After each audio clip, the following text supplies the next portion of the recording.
Now, the 5th of September promises to be one of the biggest nights in Irish sporting history. That's when Katie Taylor will return home to fight at Croke Park, when she will defend her world titles against unbeaten French challenger Flora Pili in a historic undisputed WBC women's super lightweight title clash in what will be the Bray boxers' final fight. The event marks the first professional boxing card at Croke Park since Muhammad Ali fought there back in 1972, and could see Taylor crowned an undisputed world champion for a third time, ahead of what many are calling the perfect final chapter in an extraordinary career, which hopefully she will win. I spoke with Katie Taylor and her promoter Brian Peters about the upcoming Croke Park bout with Flora Pili, her incredible career and more besides.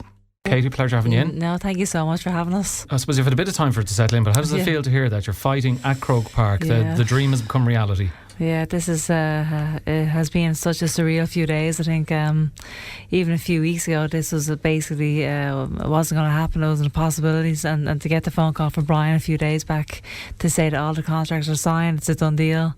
I just can't believe it. I actually have a chance to end my career in our most iconic venue. This is the stuff of fairy tales, really.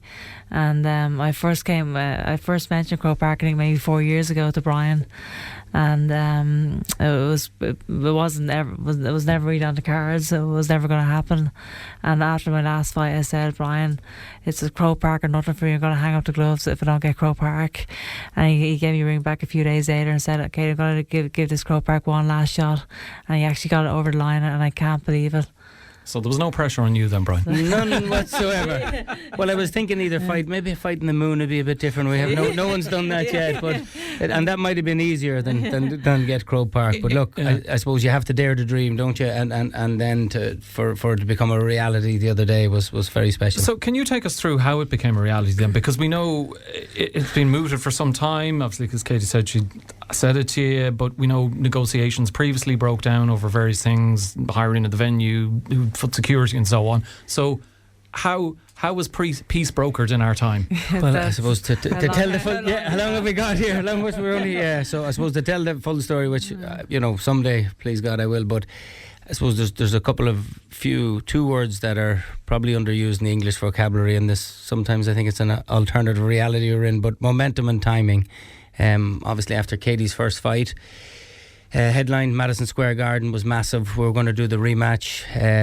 Momentum, timing was good, didn't quite work out. Then Katie fought on Netflix a good few times. Obviously the profile got bigger and bigger, and the fights got bigger and bigger. Like, whoever thought Katie'd be fighting in Dallas in the Cowboy Stadium underneath Mike Tyson? These are just, you couldn't even dare dream these fights. It's a bit like Katie as an 8-year-old jumping on the back of a chair and saying, practicing how she's going to receive her gold medal. And at that stage there was no women's boxing. There might women's boxing in the Olympics. So you have to dare to dream and then work hard. Really work hard. But on this occasion, I just kept on to it. Obviously, Eddie Hearn, we've worked with Eddie, one of the greatest promoters of all time. Yeah, Matchroom is a bit of the modern PT Barnum, I think. And we also brought on Peter Aiken from Aiken Promotions. So there's a good few heavy hitters, myself, and I suppose even when we had all the meetings, Peter Aiken, Eddie Hearn and myself, the most important thing was we want to get people from 6 to 86 at this, like 25% of the stadium are priced at €40 and under. So tickets go on sale this Friday, the 12th of June.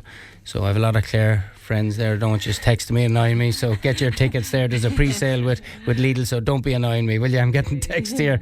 So it's very special. Like, and even this morning, I landed Katie with a phone call with a Philomena, I'm unsure of her second name, in Cork. She was 84 years of age. She's gone to the fight. She's gone to the fight. It's amazing. So that's, so it's like, for her. Exactly. Without doubt, September 5th. And again, sometimes I have a problem with the Brits trying to get through to them how sacred, how passionate, this cathedral, this Coliseum that is Croke Park. It's very special, and to have a fight there, I just believe we've never seen anything like what we're going to see. And then Aiken, we have a couple of stages. It's going to be really an Irish cultural experience, and that all takes place Croke Park, September 5th. Yeah, it really will be an Irish cultural experience, Kate. And I know there've been a fair few wags since the fight was announced who've said that there've been plenty of fights at Croke Park over the years, albeit on the pitch in a football or hurling match. But the last actual boxing match was Muhammad Ali, some fella called Muhammad Ali against Alvin Blue Lewis 54 years ago. Absolutely. For you to be the next fight after that, after over 5 decades, must be an incredible feeling. Yeah, it's very, very special. The last fight, like I said, was Muhammad Ali in 1972, and I get to follow in the greatest of all time's footsteps and fighting there in Croke Park, in our most iconic venue. I'm pinched myself really over the last few days. I've been on this tour bus for the last few days, going around the country. I'm mortified, by the way, by that bus outside. Katie had nothing to do with it. She didn't even know about it. She says, "You're not expecting me to get into that thing." We won't say it's understated. Yeah, very subtle. Originally, I was trying to get Katie's face, like the old Viking ships. But I mean, it's been an amazing few days, and actually publicising this fight. I can't believe that I'm in a position where I'm actually talking about Croke Park now. I have a fight date, but the most important thing for me in fight night is that I actually win the fight. This is not going to be an easy fight. I wanted a real fight for my last one. I didn't just want to walk over. I wanted a real challenge, and my opponent is an undefeated fighter. She's a young and hungry fighter, and I had to be at my very, very best to win this fight. There's so much excitement around the place right now, but I have a fight to prepare for, and I had to be at my very, very best to win it, and it's very important to me that I end my career well. Yeah, so talk to us a little bit about Flora Pili then. Undefeated, 12-0, stepping into the breach after Sandy Ryan was made champion in recess because of her pregnancy. So what do you know of Flora Pili and the threat she possesses as a fighter? And this is a big step up in terms of everything. I mean, it's like I said, she's 12-0. She's the number one challenger for the WBC title. She's also the IBO champion as well. She's a very, very good fighter, and one of the two things I wanted for my last fight was a fight in Croke Park, and I wanted a real fight, and so those two conditions were actually met. I got those two, and then it's going to be all guns blazing now for me over these next few months. I have to get my head down, I have to work hard, and I have to prepare for whatever comes my way on fight night. This is going to be a battle, and it's not going to be an easy one, and I have to basically lock myself away now for the next few months in preparation for this. And don't forget, Alan, don't forget, guys, we have to just remind everyone of Muhammad Ali's Clare connection. His great grandfather, Abe O'Grady from Ennis. Yeah. And I don't know what year did Muhammad come over? I think it was 2009. Yeah, one of my few regrets. I had a chance to be in the second car, and I don't know, I was working, I didn't go in it, but obviously I should have. I did meet him before, but I'm getting slag, I can't tell you that story. But I did, I spent a day with him one day. Keep that for the after hours interview. But this is a huge opportunity for Flora Pili as well, Katie, because this is a huge stage for her. One, she's never been in this match. I don't even think she's even fought outside of France yet, has she? I mean, so you obviously know more than I do. The opportunity to fight at Croke Park in front of a huge crowd, and the opportunity to potentially spoil your farewell party and boost her career. It's a huge carrot dangling at the end of the stick for her, and makes her really dangerous. Yeah, definitely, and that's her opportunity. Her opportunity is to spoil the night for everybody. And like I said, she is younger. She's young and hungry. She's undefeated. She is coming to fight. She's coming to win. And so, like I said, I have to be at my very, very best to win this fight. But I'm super excited about it. These are the type of challenges that I absolutely love. I think for my whole career, I've always wanted to fight the best. I've always wanted to face the best and just challenge myself. And I have another opportunity to actually do that again on fight night on September the 5th. The training and the preparation you'll do for this fight, how will it be different any other time? Obviously, it's the last time you'll ever go through all of this. There's also, you haven't had a fight since July last year, winning the trilogy against Amanda Serrano, so it's a bit of a lengthyish layoff. Yeah. Does that dictate or change anything about your preparation? I don't think so. I mean, I've been in the gym constantly over this past year and a half since the Serrano fight. Most training camps are pretty much the same. A few little changes here and there in terms of how your body's feeling, but you're always going to have a great spar and great pad work, but great bags. You're going to get get great running sessions in. All of that's the same. Basically, you're just beating your body up every single week in preparation for battle, and I'm going to be putting my body through the trenches over these next few months. That allows me to go through the trenches on fight night if needed. And so the training camp part is actually the part that I actually love. You're getting sharper and sharper from week to week. You're challenging your body, your mind, your body from week to week as well. And just the fight's getting closer and closer, the nerves are building, all of that is just fantastic. I love the progress of a whole training camp. The worst part about boxing is all the interviews I have to do in between, but the training part and the... Sorry about that. the training part and the fighting is actually the best part. Because I was going to ask you, like, knowing this is the last time you'll have to go through all of that, I'm sure there's some fighters who will say, oh, thank God I don't have to do that. As you say, beat your body up. But it sounds like you actually really enjoy it. So will you kind of miss an element of that? The competitive spirit within you will miss that training for a big bout? I think I'm just going to give it my all one last time. And it really has been a long, tough journey. I think it is the right time to step out of sport and to step away, and I'm very content with that decision as well. I'm very happy with stepping out of sport, but my whole life basically has been one big training camp, and so it is going to be a nice time, and a nice time to reflect, even over the last 30 years since I've laced up a pair of gloves.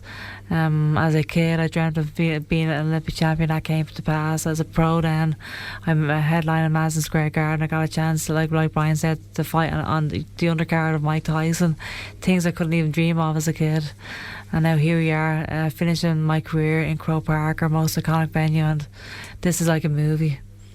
That's exactly what it is like. But even aside from all of those achievements, what you have done to raise the profile of women's boxing, the very fact we're talking about a women's fight at Croke Park, you fought at Madison Square Garden, you named all these iconic venues, it's through what you did, and your, I suppose, talent that convinced the IOC to make women's boxing a part of the Olympics, and then what you did there and your achievements, has raised the profile of women's professional boxing. Do you take pleasure out of that? Do you take pride? Or is that something, once you hang up the gloves, you'll sit back and rest on your laurels and go, yeah, that was all down to me? Yeah, no, it's definitely not all down to me, but there's been plenty of other women as well along the way that have paved the way. But I'm very, very proud of the fact that I have been able to inspire a generation, and because when I started boxing as a 9 or 10 year old, there's no female fighters at all in any boxing gym in the country, but now you walk into any gym in this country, it's packed with female fighters. We have an amazing female boxing team, and that's something that I am very, very proud of.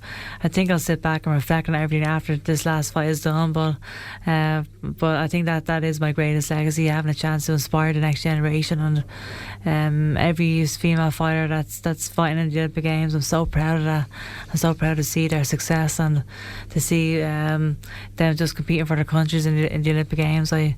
I fought for them in Chicago when I was fighting in front of the Olympic Committee, in the hopes that it will be approved that women will fight in the Olympic Games. I wasn't just fighting for myself that day, but I was fighting for every single female fighter who dreamt of going to the Olympic Games. And it's definitely something that I'm very, very proud of.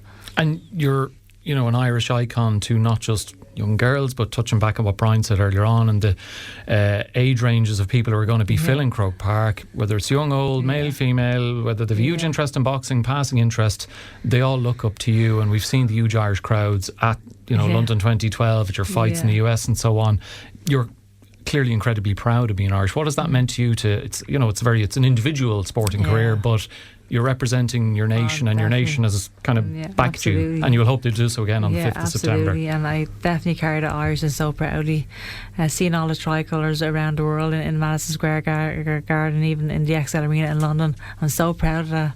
I love the fact that I'm from this nation, and I get a chance to represent this country every single time I step into that ring, and I get a chance to do it one last time, and I cannot wait to hear the crowd, to hear the atmosphere, and to see all the tricolours around Croke Park on my final night. I think it's going to be an emotional walk to the ring, hearing that, just feeling the atmosphere, and just hearing the chants of Olé around the stadium one last time. it's going to be a remarkable night, and I just can't wait for it. It must be amazing, Brian, to be involved in helping Katie's dream become a reality. And I mean, you were playing earlier before we started recording a clip of an 8-year-old Katie talking about boxing, and to manifest those dreams. But you and others have played a part in that. But this fight on the 5th of September, hearing the details of it, it's not just going to be like a sporting occasion. It sounds like it's going to be a one-day festival. There'll be music and everything else happening as well. Well, I suppose, look, what we're hoping is that we get buses from every town in Ireland, from Donegal to Dingle to all over the country, and that it's just really a celebration and one of these where were you when moments, to witness it. And that's why we priced it very, very right. The whole thing was just making the event happen. The whole thing was just getting it across the line, and then that's why, like the text, since there's the funniest of people are trying to get involved, but it's I suppose, Alan, it's one of the few times you can talk about a woman's age and her weight without getting into trouble. But Flora, she actually fought in Ireland a few times before as an amateur, had a few wins as well. So like it is, and to be an undisputed 3 times, is very special. So it's going to be. I think I'm not sure what you'd compare to. I think it's going to be very, very special. And I just want to say there, the pre-sale starts via the Lidl app on Wednesday morning, and then general is Friday morning, this Friday, on Ticketmaster. So I have a lot of Clare friends. I just want to get that in with them. I'll be telling them. If there's 80,000 of them out there, pick up a ticket as soon as possible. We mentioned chance to finish your career with a win in our national stadium, but unify all the belts as well. Yeah, exactly. I have a chance to become a 3-time undisputed champion with this fight as well. So what a way to end my career, but it's very important that I actually win the fight. Small matter of that. Yeah, exactly. And so that even we were laughing a few days ago, even at the press conference, Eddie was saying, you do have to win this fight. This is a must-win fight for you. I was like, okay, Eddie, no pressure. And at the same time, maybe looking for you to do 2 laps of Croke Park for your entrance. An individual Artane boys band. Exactly. I mean, this is something you've been kind of planning for some time, but with that, knowing it's your final fight, have you thought much about retirement, because you've had quite a while since the last Serrano fight as well? Have you looked beyond the 5th of September? Can you reveal anything about what you're thinking, be it trainer, pundit or whatever else? I haven't really thought too much AI about investor. I don't know. Maybe that's the way the world is going right now, isn't it? I haven't thought too much about it, but I'm sure Brian is going to keep me very, very busy. You'd be helping in terms of the post-retirement plans, I do, Brian? yeah. Well, now look, I suppose Katie, if she can attack the business world the way she attacked the sporting world, I have got a business, the physiques, the healthy soda that I just put out recently. She got behind that. Like, needless to say, we've got, over the years, the last decade, sounds like we're old, doesn't it, Katie? But the last decade we've got lots of opportunities, and again, Katie staying true to herself. So this physique, it's a healthy soda, magnesium infused, so it's kind of a healthy soda. But I have a president, maybe, possibly, of Ireland. We'll park that one. I have a play in production at the minute I'm trying to put together as well, so we've a load of different things, but I suppose the whole focus is September 5th, and we've got to get our nose down for that. And but one thing's for sure, I'm definitely looking forward to not getting punched again after this fight. I can just, you're saying that you must feel like you're relieved that it's going to be all over. I love the training camp, but at the same time, it's nice not to think that I'm not going to get punched again. So it's very exciting. Very exciting to not have to look forward to that. Well, look, we wish you the very best. When does the training camp get underway, and how long does that last typically before a fight? I mean, like I said, I'm in the gym constantly anyway, but the intensity obviously racks up when the fight is announced. So once I get back to America, I'm going to get my head down and just start training camp, I guess. Okay, well, we won't hold you up on that. We'll let you get back to it. Katie Taylor, it's a pleasure having you in. And Brian Peters, thanks very much for coming in as well. Thank you. Appreciate it, thank you.